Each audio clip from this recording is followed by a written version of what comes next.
Welcome to the farm. Today's interview is with Annabel Curtain.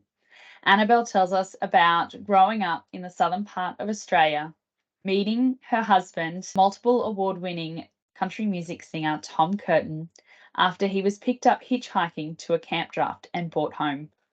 Annabel tells us about moving up north, the challenges that brought, as well as about their business and ongoing touring. Now let's get to today's episode.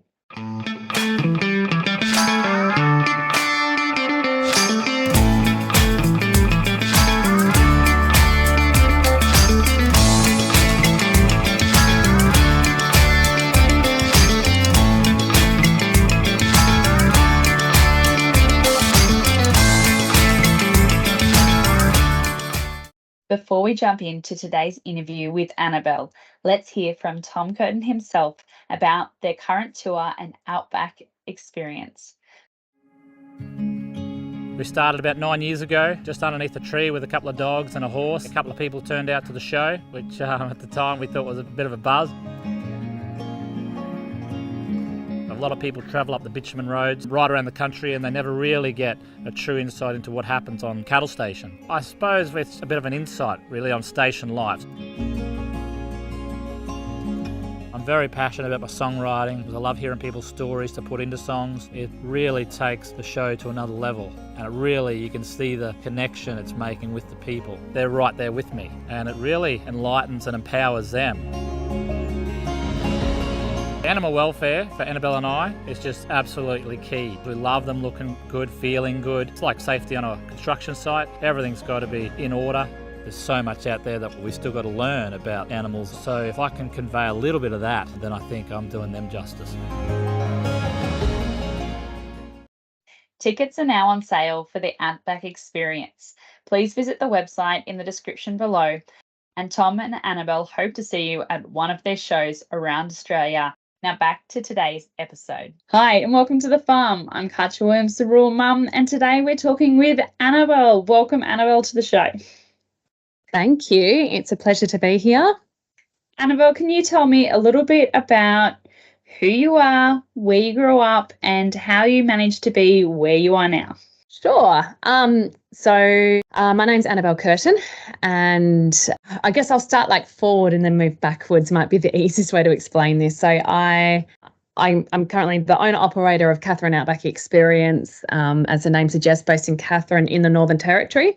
I run it with my husband, Tom Curtin, who's, I guess, well known more so for his music. He's an Australian country singer-songwriter, a country music singer-songwriter, and also our Outback show, Katherine Outback Experience, that we operate for around about 6 months of the year in Katherine, and then take on the road for around about 6 months. So the business has just hit 10 years this year. I haven't been on the scene for 10 years. I came in a few years after it started, but my background, I grew up in southern Western Australia, about an hour south of Perth, on a beef cattle farm. So my family have a property down there. It's around 5,000 acres, and it's quite an intensive style of farming. So I think at capacity they run around about 1,800 head of cattle. And we grew up out helping Dad on the farm, muster cattle. We're very much into camp drafting. We've got a camp draft on the farm, and so us girls used to spend a lot of time. He used to rope us into that side of it in particular because we were useful there. But in our family, there's 3 girls and a boy. So we sort of grew up, us girls, knowing that. And understanding that the farm really wasn't big enough for all 4 of us to farm it economically. So our family had to make a decision pretty early on, and that was that it would get offered to my brother first. And they really encouraged us girls to go get trades and degrees. So soon after school, I moved to Perth. I really enjoyed school and had always planned to go to university. So I decided to become an urban planner, and I worked for the private sector for a number of years, sort of based between Perth and Mandurah, which wasn't far from where I grew up, in Pinjarra, and that was all going really well. And I always knew that, and one of the reasons I chose that career was knowing that there could be a time in the future that there'd be interest in development of our farm, and I really wanted to be involved in that process, but also knowing that I could take that job anywhere in Australia, with the idea that there could be a future interest if the opportunity arose to perhaps be in a more rural location, as I had hoped. And that, I suppose that sort of happened quite organically, and things changed. Yeah. But that's it in a nutshell. I hear you have a very interesting story about how you met Tom and how your dad was involved in that process. Yeah, that's right. So it wasn't the traditional way. Tom was actually hitchhiking to a camp draft down south, and so I guess it's different around the country, but in southern Western Australia, you can really tell if someone's from the country, and more so you can really tell if they're from the north or if they're from like the wheat belt or if they're from the south. It's really, really distinct. And so you can always like just look at a crowd of people and be like, right, they're from the north, they're from the Kimberley territory, or look at another audience and be like, no, they're from the sheep cropping background. You just know there's a look, there's a style. And sure enough, Tom was walking down the side of the road, and Dad's sort of like driving along, and he's like, well, he looks like a camp drafter, and he's clearly not from around here, because we know all the camp drafters pretty well from the Kimberley down. And he's like, he's obviously a Northie.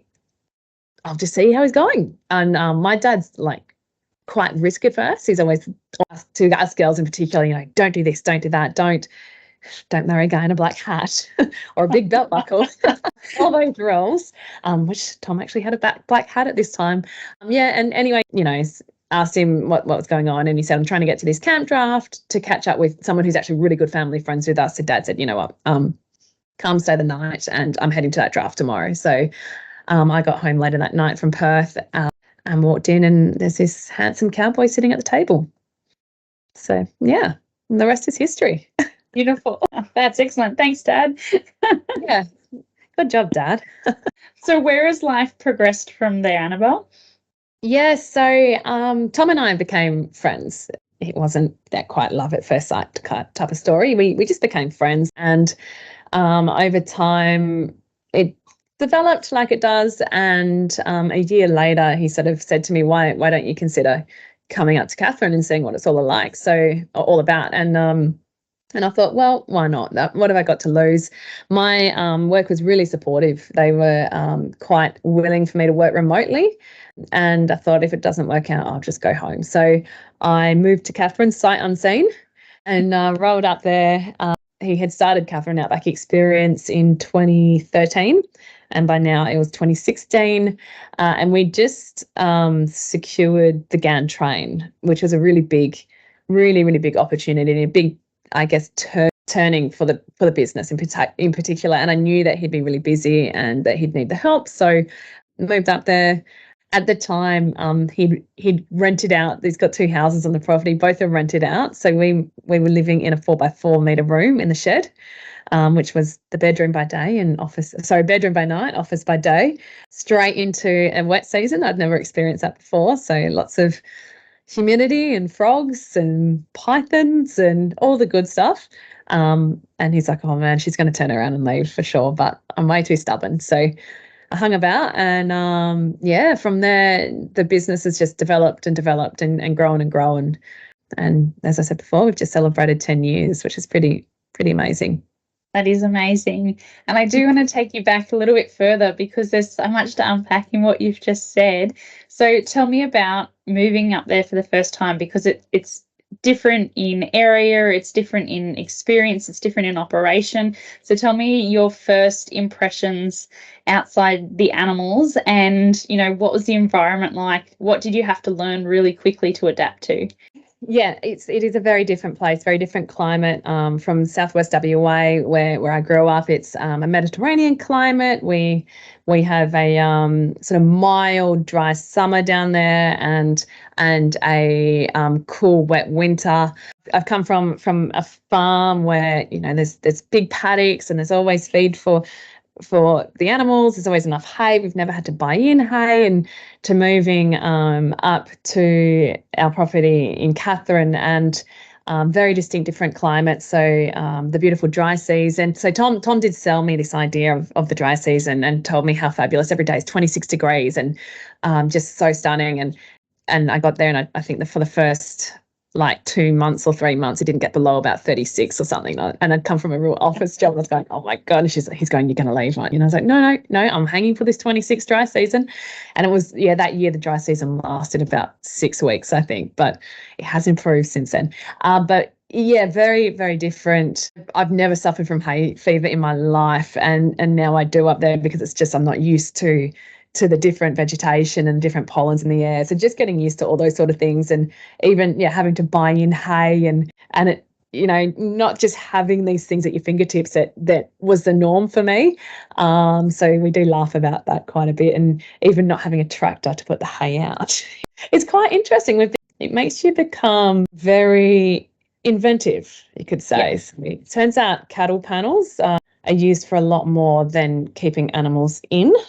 They become quite handy for putting hay out, if you can work that one out. For those who aren't familiar with that method, I've seen it a couple of times. Can you talk us through that? Because it's quite funny to watch for the first time. Particularly when you're driving a car that's not cut out for that kind of operation. At that time, a Kia Sportage. I'm going, Tom, what are you doing to my car? You need a tow ball and you need a panel, and you hook the panel onto the tow ball and roll. Hopefully you've got round bales, and you roll them onto the panel, and you become really good at turning around corners and gateways. Turn late, going straight, they say. So that's how we put the hay out for quite some years. That is quite a change. Car on a panel. So, and it turns out you can do a lot more with panels. So evening out arena surfaces has become quite a common one. A few tyres to weigh it down, and off you go. Off you go. Too easy. Who needs a tractor anyway, right? And going back to the change in climate as well, Annabel, were you hoping you would adjust naturally to the change, or was there anything that you did in particular to speed up that adjustment, like anything that you added to your day? Or yeah, it's a big mental game, to be honest. And I think once I knew coming into it that I had to like it.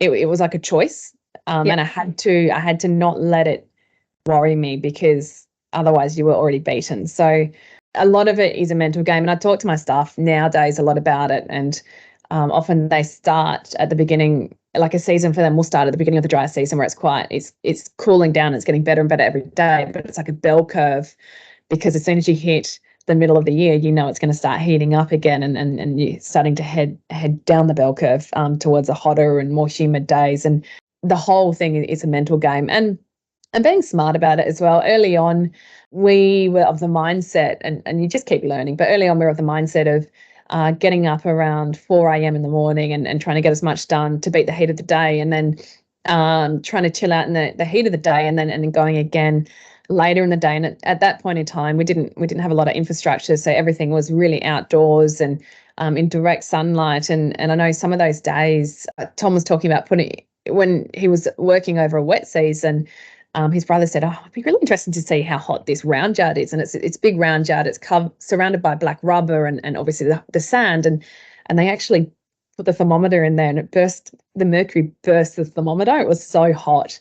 And some days it would be 10 degrees hotter in that round yard than it was on the outside. And it was pretty wild. But since then, we've actually built a big undercover arena, and it's been an absolute game changer. But back to where I was going with this story is that a local fella actually pulled us up and said, "You're doing it all wrong, guys. You're working way too fast and way too hard. You actually have to slow everything down and savor your energy throughout the day and work slower." And we're like, "What? Like, this is mad. What?"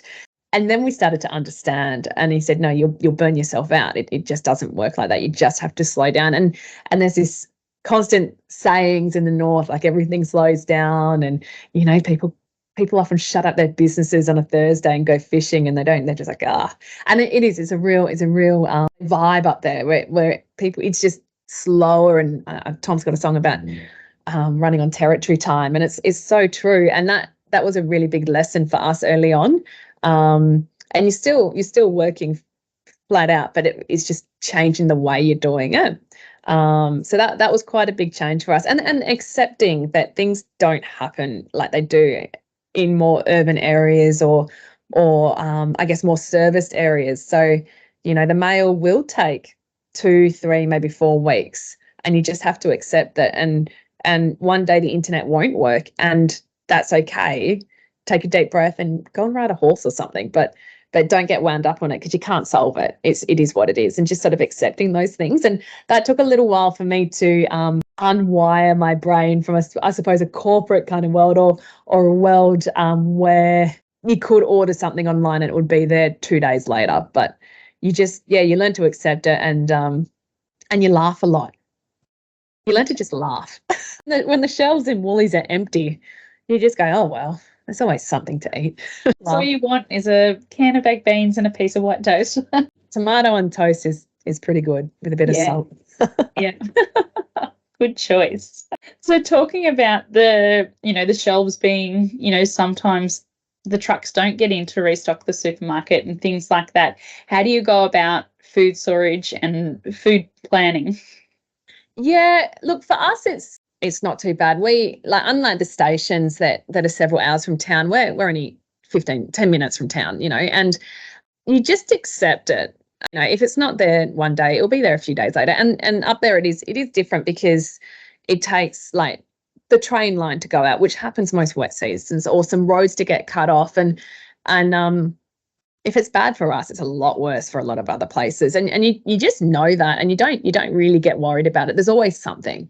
And as you say, it might mean eating toast for a few days or something else. And some days there's not many veggies left, but that's okay. When there is, you sort of you celebrate it and really get amongst it. But you just learn not to worry about those things. Like I said, we're only 10 minutes from town. It's not like those stations that have to travel for an entire day to get in there and then get there and realise that what they needed for the next months of supplies isn't there, So for us, it's not really a big deal. And was the climate change and the mental adjustment to the differences between where you've come from and where you are now, was that the biggest hurdle that you have come across now that you're up there and you're married to Tom, or is there something else that really needed your unabided attention to get over? Yeah, look, the climate thing, it was what it was, and it's not something that you can control, so it's not something you really worry about. I think for us, for me, coming into the business, and it was still very early days for the business, and at that point in time, Tom's main business was actually horse training, and the tourism was a bit of a side hustle, and neither of us came from business backgrounds. I'd never run a business before. I'd never been in tourism before. So we had a lot to learn really, really quickly, and that was probably the biggest thing. And you were learning these things on the run, like everyone does, and learning it really, really quick. So one day I was an urban planner, and the next day I was the owner of a tourism business, and having to work out, accounting systems and business structures, and HR and managing staff, and customer care and retail and tourism and the industry and distribution and marketing, and people be like, oh, so you're the boss of the business. I was like, yeah, and I'm also like the chief toilet cleaner as well. And it's been this ongoing journey, and that's probably been the biggest thing is just having to learn so much so quickly in a more remote location, and you don't have the same sort of cross-pollination of information and new trends that you'd get in, say, if you're in Darwin or Perth or Brisbane. It was quite normal, I suppose, when I lived in Perth, that every month there'd be some sort of training that you were sent to, or a breakfast where you'd be learning about the next big thing coming in the industry, but you really had to go out of your way online to sort of find these and be part of them. And really, when those opportunities do arise, you've sort of got to jump on them and make sure you support them so that they keep coming. And there's a lot to sort of change the way, I guess, I was used to working, and then working it all out. And but fortunately, we do have an amazing local operators and local businesses, really supportive, and also we have an amazing tourism industry as well that are really aware of the challenges, and aware of the geography distances between the regions and the towns, and they really wrap us up and look after us. So it's pretty awesome. I don't have a next question yet. It's such a good job. I'm just like catching up with all my ticking of, yep, answer that, yep. Such a good direction. Beautiful. So, Annabel, tell me about the experience. Tell me how it's grown from when you joined Tom with the Outback Experience to where it is now. And tell me a little bit more about the animal side. You take horses and dogs on the road of all sorts of age and trained ability. So tell me about the logistics of that. There's a bit in there. So I guess I'll start with the experience. And I think, as I mentioned, we're based in Katherine. Well, Tom and I are based in Katherine for 6 months of the year. It's sort of, the business is changing and evolving, and for the last few years, we actually have started to stay open all year round, but it's done in a much reduced kind of level, and there is a big challenge for us around seasonality, and we've touched on it around the wet season, and it's a lower tourist time, and it's also a lot hotter and a lot wetter, and with that come a lot more risks and issues that we need to sort of overcome. And as much as we'd love to operate all year round, the concern for us is the fact that our guests coming through are not used to being outdoors and in that kind of weather, which is worrying for our staff. It's worrying for us. So we thought, well, to be taken seriously in the music industry, you do need to tour. And we thought, well, why don't we just take it all on the road with us, leverage our tourism business with our music and take it on the road. So I think this is the 8th year we've been on the road. We're on the road right now. And the first year we actually opened down in the southwest wine region in Dunsborough, so Margaret River wine region, and opened in a tourist region, and thought that would be an awesome idea because it's tourists. But we realised how difficult it was having to market ourselves to this constant changing group of people, as opposed to taking the show to rural and regional towns where we could be marketing to them months in advance, knowing that they're there. And so the next year we changed our model, and we toured WA again, where I have a lot of contacts and know a lot of people all through the state. So it was quite easy for us to do that. And we quickly saw the impact of that. And so from there, we've sort of gone east a few years and west a few years and worked it around COVID and all the rest. But it's really special. And I guess it's sort of evolved the experience in that we target the rural places that don't get the entertainment. And we've seen how important it is to bring it to those towns that just don't get things like this coming to them. And I guess a big part of our Outback show is it's not the star fingers finished product stuff. It's actually the training of the animals live in the show. And things go wrong, and that's all part of the fun of it. But we purposely have young horses and young working dogs, and we show our guests how we're training them as we're training them in the show in front of them. And we find that the communities we're going to really value this, because most of them have horses and most of them have working dogs, and we're constantly learning and things are constantly changing. And if it goes pear-shaped, they love it even more, funnily enough, thank goodness, because it usually goes pear-shaped. So it's sort of got this like educational component and entertaining component. But the other thing that we've just seen so valuable is the bringing together of people in these communities to just get out of their own heads for a little while, and then they come in and they chat to their neighbours and their mates that they haven't seen for 6 months, even though they all live within a relative distance of each other, and realise that the issues that they're having at home, on the farm or in the community, are just the same as someone else. And it's really beautiful, because we, I guess, didn't realise that impact until quite a way into it. And then we start getting these just private little messages or these private little emails from people being like, I just want to say I dragged my husband kicking and screaming to your show, and he really didn't want to go, but I made him come. And then it was like he was a new person the next day, because he caught up with his mate or caught up with someone he hadn't seen for 6 months, and they had a conversation and realised they were all in the same boat, and that they could actually work through this together, or it wasn't so bad as we thought it was. And that's what's become like our real big driver. Obviously, we do a lot with Dolly's Dream.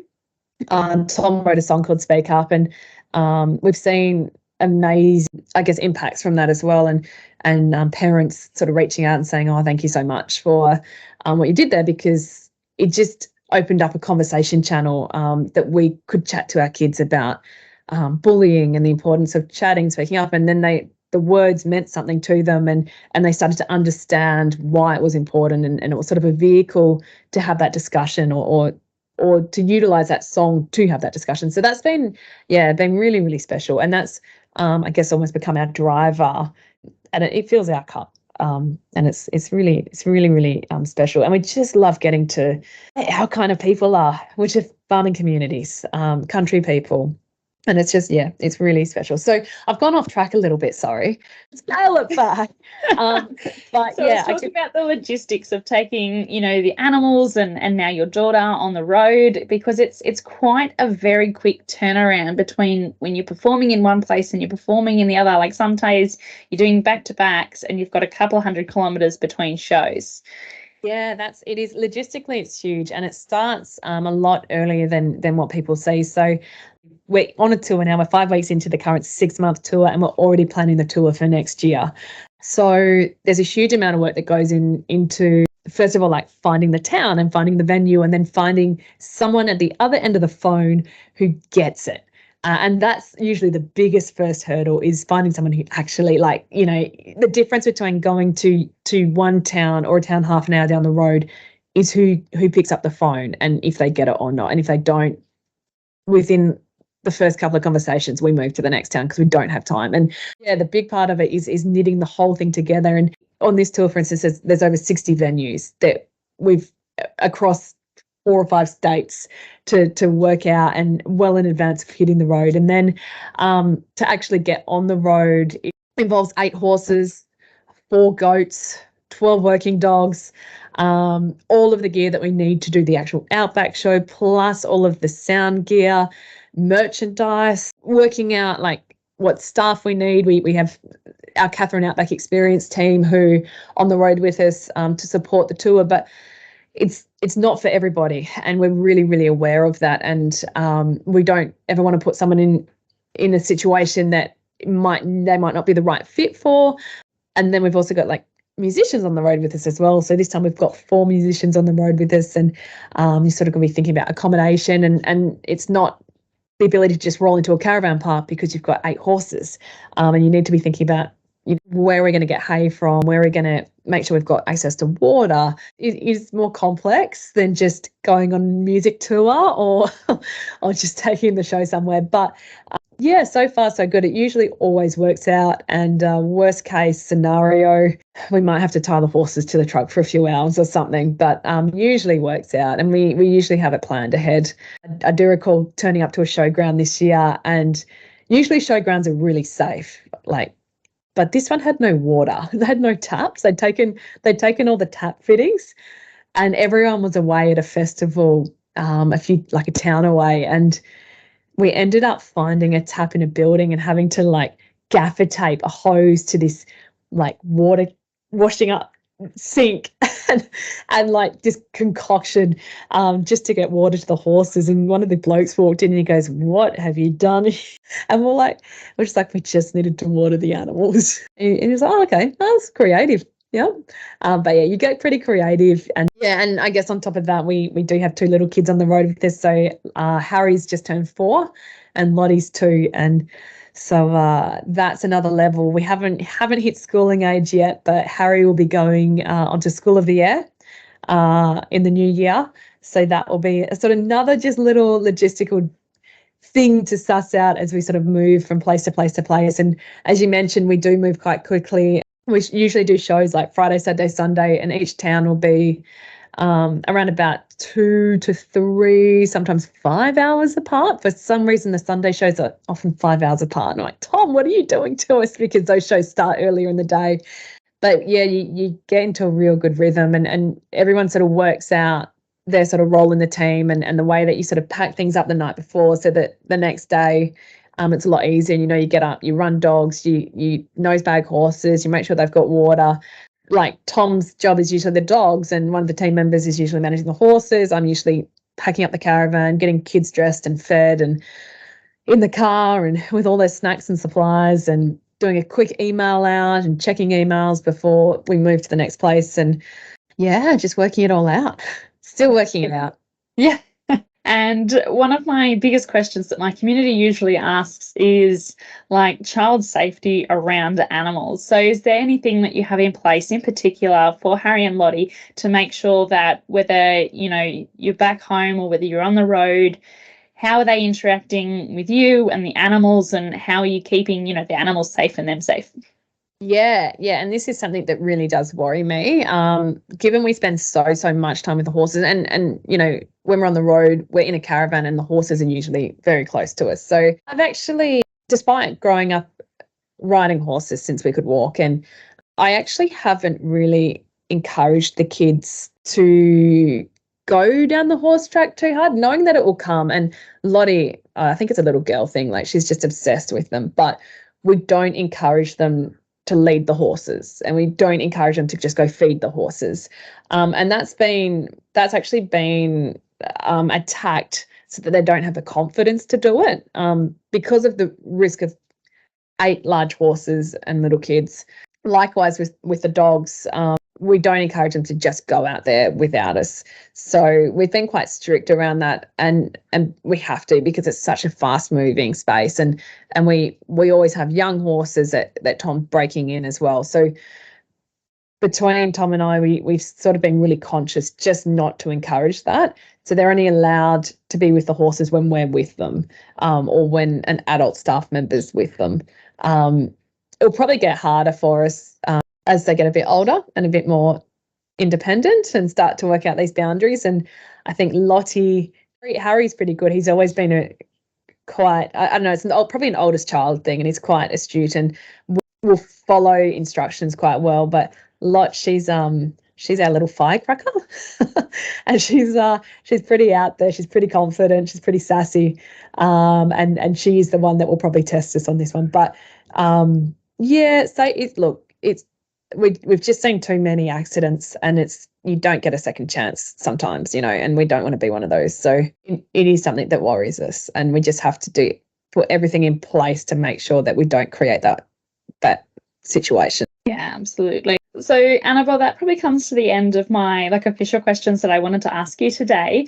Was there any other tips, tricks and hacks that you would share with the Rural Mum community about moving, from one place to another, to the station where you are now, or even just going on the road with kids and animals? Any life experience that you would gift the community? Harry was 3 weeks old when we hit the road for 4 months, I think it was, at that stage, and everyone said I was mad and how did I do it. But I think the biggest thing we've worked out, a lot of it's a mindset, and a lot of it comes down to like a choice. So and this is something I think I mentioned before, I do talk to my staff a lot about. It's a choice if you're going to hate the hot weather and the humidity, or just get on with it. And think about it. And people go, how do you deal with the hot weather or the humidity? And I'd say, it's much like a really, really cold, wet winter. You guys hate that as well, but you get on with it, don't you? And then you think about, in a few months' time, it's going to be dress season, and it's going to be beautiful, and it's going to be amazing. You're going to lap it up, but you just get on with it. And I think with balancing kids and our crazy busy lifestyle and all the rest, we have had to slow down somewhat. So you just have to accept that you can't get as much done in the day. You can't do as much as we did when we were a bit younger and pre-kids, and it's taken a little while to accept that. But with kids in particular, I think as mums, we overthink it. We really overthink it and complicate it. And at the end of the day, as long as they have someone who they love, whether it's a mum, a dad, a grandparent, or one of our staff members who they're really comfortable with, as long as they've got that person and food, they're pretty happy. Yeah. And it was really interesting. It was towards the end of our last tour. We had a little drive day, and Harry said, we're just driving along, and he just said, Mum, I really just want to go home now. And it must have been about coming up 6 months on the road, and I was like, oh, okay. And I said, Harry, where's home exactly? Just trying to suss out what he was getting at. And he goes, in the caravan. And I was like, oh, thank goodness, that one's easy, buddy. Give us another hour, we'll be there, and you can jump in the caravan, buddy. And for him, home is where mum and dad are, and home is and even where our beautiful staff are, you know. And as I said, we do complicate these things and overthink it. And what about this? And what if this goes wrong? And what if I don't have something? And really, a few snacks, a mum, a dad, or someone that loves them, they're pretty right. And it just makes life so much easier when we almost strip it back a bit and not get so worried about what could happen versus what's actually happening. Yeah, absolutely. That's perfect advice. Thank you so much, Annabel, for being here today, having a chat to me, and yeah, just being part of the Rural Mum experience. Thank you so much. No, happy to be involved. Thank you for having me on. I hope you've all enjoyed today's episode with Annabel Curtain. For more information on the Katherine Outback Experience, please see the show notes below. If you enjoy hearing from rural women talking about marrying a farmer and moving to the land for the first time, or those moving back into a family farming business, then please hit the like and subscribe button, because we'd love to share more tips, tricks, stories, and hacks with you through this channel. If you know a rural woman who has married a farmer, moved to the land, and you'd like to nominate them for an episode, then head to the website, The Rural Mum, and nominate them. Filming has started for season 5, and we are looking for sponsors. If you have a business that supports rural people, rural communities, and especially rural mums and those who've moved to the land for the first time, we'd love to hear from you. You can nominate yourself for sponsorship here on the show as well by visiting the website. Until next time, thanks everybody, and we will see you in another interview.